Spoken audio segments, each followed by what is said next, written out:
all good to go. Now in departures, just been to Boots, got the old meal deal. Last ticket of Britain before I head on out. Nightmare, absolute nightmare travel. SkateWine. 3.5 hours of waiting for that PCR test was just insane, so scary. Came back negative though, so we go in. We get 36 hours now of traveling. I'm not gonna look like this on the other side.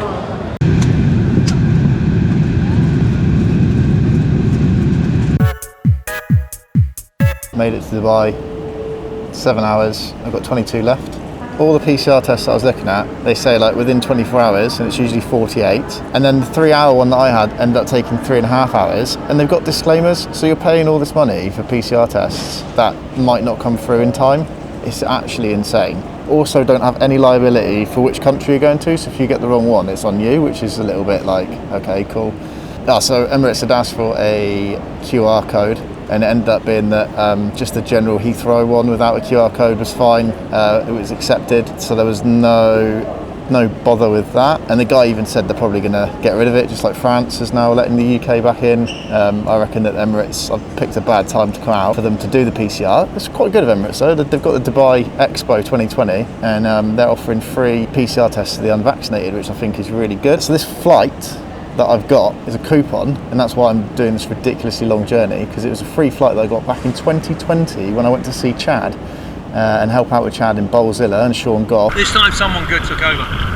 Welcome to SkateWine. And that was when we were out there, that was when the world went to shit. This is why I've got this flight now. I went out on half term, really busy flight. They said, do you want to defer it? I had nothing to be in Australia for the first 2 weeks, so I said yeah, that's fine. And then obviously I didn't think I was going to get to use the coupon. Emirates have been really, really good with the fact that they've changed the coupon twice, just because you're not allowed to get into Australia at the moment, so they've been really good. It hasn't been too bad wearing a mask on the flight, had to wear it all the time as long as you weren't eating and drinking, and you know what, most of the time you're eating and drinking, so that was pretty good. It hasn't been too bad. I think my ears are probably going to be painful after this 22 hours. It hasn't been too bad, and I mean, a lot of people aren't actually wearing them correctly, which I think is hilarious. It does seem a little bit pointless, the old masks, but it is what it is.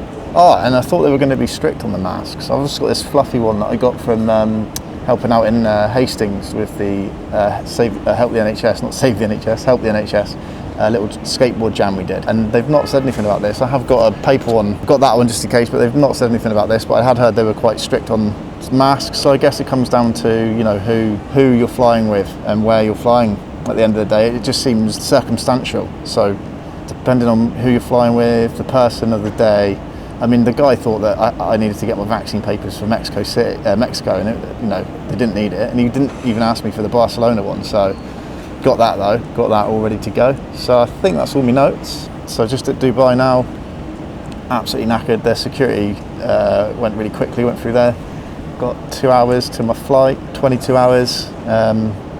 Little stop off at Barcelona and then Mexico City. Very, very excited now that I've actually got to this point. Actually got into an airport. It feels really refreshing, feels really good to be traveling again. I hope this long continues for those that want to travel, because not everyone wants to travel. I think it's great meeting new people, new cultures, new friends all around the world. I sound like a hippie, but you know, love and peace and all that. Traveling's a great way to do that. So anyway, on to my next one.